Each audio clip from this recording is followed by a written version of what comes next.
बिहार में शिक्षा को तो नीतीश कुमार और लालू जी ने एकदम पंगु बना दिया। जान के इस तरह की शिक्षा व्यवस्था किए कि लोगों में जागरूकता आए। एक बार बिहार की जनता को विश्वास करना पड़ेगा, तभी बिहार का उत्थान होगा। पहला 5 साल के बाद से नीतीश कुमार ने भी सिर्फ धोखा ही धोखा किया है। तो फिर भी तो आप लोग जिताते ही रहे। नैतिकता एकदम खत्म हो गई है। लोग थोड़े थोड़े से पैसों पर बिक रहे हैं, एक दूसरे को झूठ मूठ का वोट दे रहे हैं। कौन जीत रहा है उससे भी किसी को मतलब नहीं है। कहा ही जाता है कि किसी राज्य को अगर नष्ट करना है तो सबसे पहले उसकी शिक्षा व्यवस्था को ध्वस्त कर दिया। शिक्षा व्यवस्था को कर दी गई कि वो सब दिन पैसे पर वोट देने के लिए बिकते रहे और इन लोगों का वोट बैंक बना। राजनीति से हम लोग हट गए थे क्योंकि राजनीति इतनी गंदी हो चुकी थी कि यहाँ कम पैसा वाले लोगों का, अच्छे विचारधारा वाले लोगों का बहुत ही शोषण हो रहा था। इसलिए हम लोग थोड़ा साइड की राजनीति में 2 अक्टूबर 2024 का दिन एक बहुत बड़ा दिन था, क्योंकि 2 अक्टूबर के दिन एक नई पार्टी की स्थापना हुई और उस दिन से एक नया कारनामा करने के लिए बिहार के लोग तैयार हो गए। अब ऐसा मैं इसलिए कह रहा हूं क्योंकि सोचिए, कोई पार्टी बिना बने हजारों और लाखों की भीड़ जुटा सकती है। हजारों लाखों लोग सिर्फ और सिर्फ पार्टी की स्थापना में पहुंच जाते हैं बिना किसी लालच के, बिना किसी फायदा के। तो कहीं ना कहीं अपने आप में एक ऐतिहासिक दिन था। अभी हमारे साथ डॉक्टर नूतन कुमारी जी हैं और साथ में अभय कुमार शर्मा सर हैं, जो लोग के स्थापना दिवस के दिन मौजूद थे और इन लोगों की विचारधारा प्रशांत किशोर से, जन सुराज से मिलती है। प्रदेश कार्यकारिणी की मैम सदस्य भी हैं और सर उपाध्यक्ष है सारण से। सबसे पहले मैम बहुत बहुत स्वागत है आपका हमारे चैनल में। धन्यवाद मैम। सबसे पहला सवाल हम यही लेंगे कि जन सुराज के साथ आपकी विचारधारा कैसे मैच हुई और जन सुराज से जुड़ने के पीछे का उद्देश्य क्या है आपका? जन सुराज की विचारधारा से जुड़ने का सबसे मेन कारण है कि इसके जो सूत्रधार हैं प्रशांत किशोर जी, उनके बोलने की जो क्लियरिटी है, जितने सहज ढंग से सब बातों को वो बताते हैं, इससे मैं प्रभावित हुई। और चूँकि मेरे मन में भी बहुत दिनों से बिहार के इस पतन का जो कारण सब था, उससे मेरे अंदर भी बहुत बेचैनी थी और मैं उस हद तक कर नहीं पा रही थी, चूँकि हम लोगों के पास वैसा साधन नहीं था, व्यवस्था नहीं थी। लेकिन जब मैंने प्रशांत किशोर को सुना और उनकी विचारधाराओं को सुना, उनकी बातों को सुनी, तब मुझे लगा कि नहीं, इस आदमी का साथ देना चाहिए। क्योंकि मेरे अंदर भी जो एक ज्वाला दबी हुई है कि बिहार को कैसे समृद्ध बनाया जाए, जो देश का एक अंग है और बीमार पड़ा हुआ है, कहीं ना कहीं देश को भी इससे क्षति हो रही है बिहार के बीमार रहने से।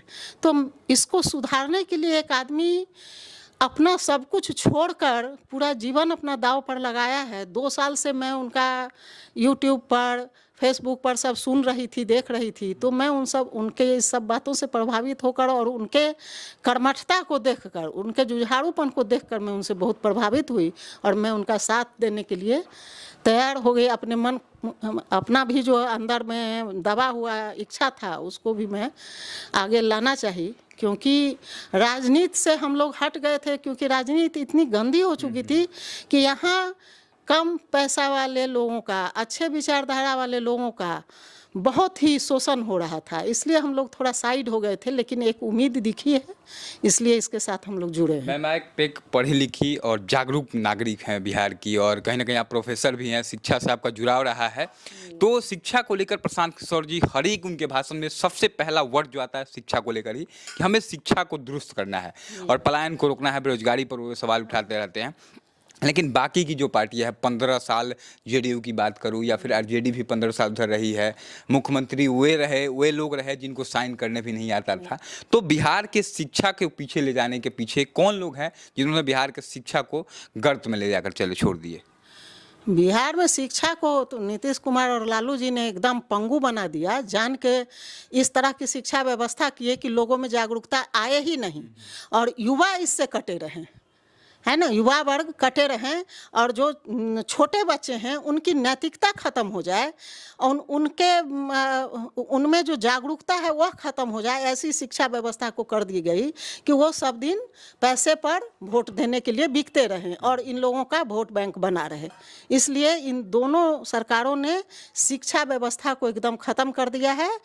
और बहुत पुराने इतिहास के समय में जब शिक्षकों की दुर्गति की गई थी, उस समय जब चाणक्य उठे थे, उसी तरह से अभी भी एक चाणक्य को अपना जो थी होता है शिखा खोलना ही पड़ेगा, तभी जाकर यहाँ की शिक्षा व्यवस्था और बिहार की पुरानी गरिमा लौटेगी और यहाँ की शिक्षा व्यवस्था सही होगी।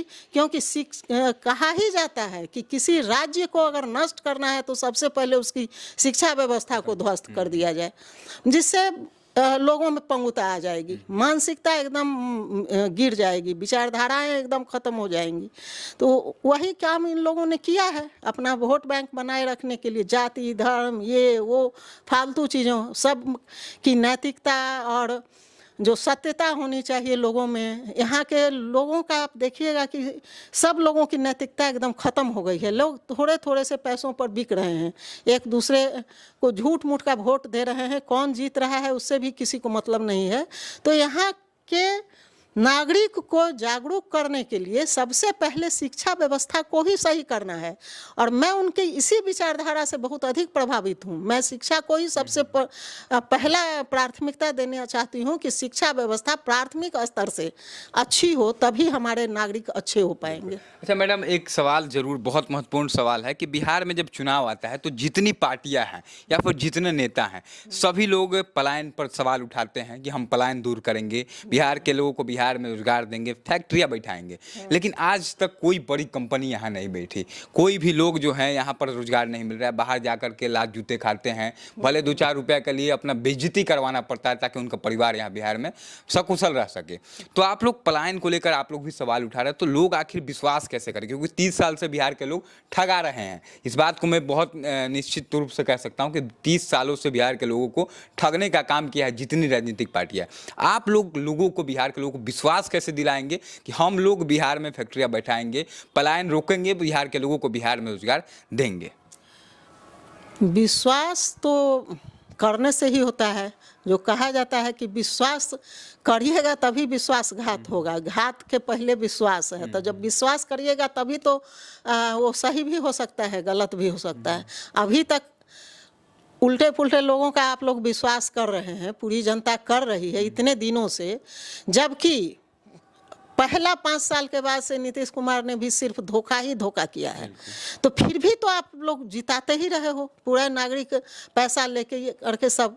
तो एक बार विश्वास तो करना पड़ेगा, ये होने के बाद ही हम कह सकते हैं कि कैसे फिर आज माने आप हम पर क्यों विश्वास करिएगा। लेकिन मेरे जो नेता हैं उनकी आँखों में एक विश्वास, एक दृढ़ता मुझे दिखाई देती है, जो चीज़ हम लोगों के अंदर भी है लेकिन मैं उस स्तर तक नहीं कर पा रही थी।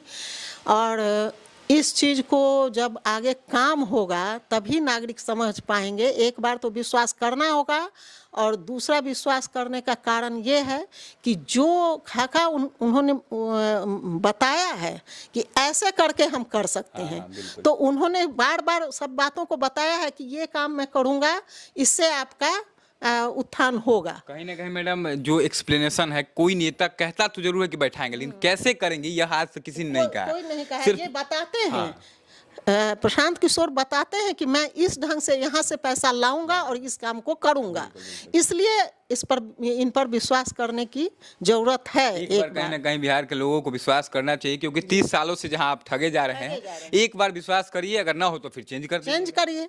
और इसका भी उन्होंने ऑप्शन दिया है कि अगर आपके नज़दीक के एमएलए काम नहीं करते हैं, जिसको आप नेता भी आप ही को चुन के देना है और उसको जिताएंगे, अगर फिर भी वो काम नहीं करता है तो 2.5 साल के बाद आप उसको चेंज करिए।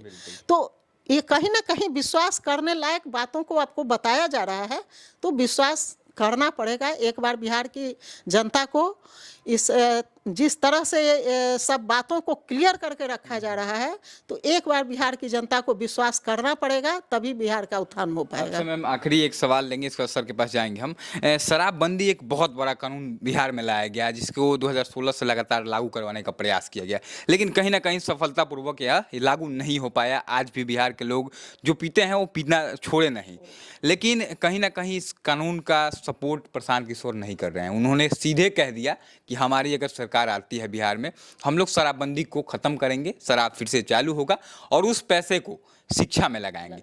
आप इस चीज़ का कितना समर्थन करते हैं, क्योंकि आगे आप एक पढ़े लिखे नागरिक हैं और पढ़े लिखे लोग शराबबंदी को कहीं ना कहीं सही मानते थे, आप किस तरह से इस चीज़ को देखती हैं और क्या कहेंगी इस पर? शुरू में शराबबंदी को सही जरूर मानती थी, लेकिन शराबबंदी के कारण जो भ्रष्टाचार और होते चला गया, इतना ज़्यादा चारों बगल अराजकता और फैल गई है, तो इससे सही में लग रहा है कि शराबबंदी कहीं हुआ ही नहीं है। वो तो और आपको घूस पेच ये वो लेने का, भ्रष्टाचार का और बढ़ावा मिल रहा है, और जिनको पीना है वो आप लोग भी देख रहे हैं कि पी ही रहे हैं।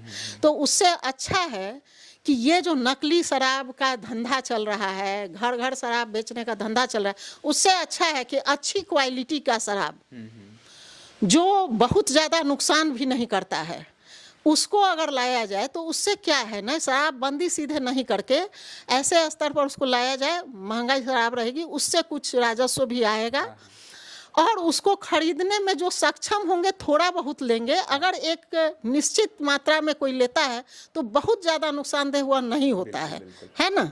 इसलिए अगर एक निश्चित मात्रा में कोई लेता है तो ठीक है, उससे राजस्व भी आ रहा है, उसको शिक्षा में हम खर्च करेंगे, और कल को जब हम उसको शिक्षा में खर्च करेंगे, अच्छे ढंग से करेंगे, तो हमारे बच्चों का नैतिक स्तर ऊपर आएगा और वह अपने आप ही शराब छोड़ देंगे और नहीं पिएंगे। तो ये इनडायरेक्ट रूप से शराबबंदी ही हो रही है। बिल्कुल, देखिए सबसे बड़ी बात यह है कि मैम ने सही तरीके से बताया कि इस चीज़ का किस तरह से बिहार के लोगों के शिक्षा में, जो बच्चे पढ़ नहीं पाते हैं, बिहार की शिक्षा नर्क में जा रही है, इस चीज़ को कहीं ना कहीं उसमें मिलेगा, जो राजस्व आएगा उससे हम लोगों को शिक्षा को बढ़ाने का काम करेंगे। प्रशांत किशोर जी ने भी 2 अक्टूबर को यही बात कहा था कि हम लोग जो पैसा लाएंगे शराबबंदी को खत्म करने के बाद, वो पैसा सीधे शिक्षा में लगाएंगे और बिहार की शिक्षा आने वाले 10 सालों में नंबर 1 देश में बन जाएगी।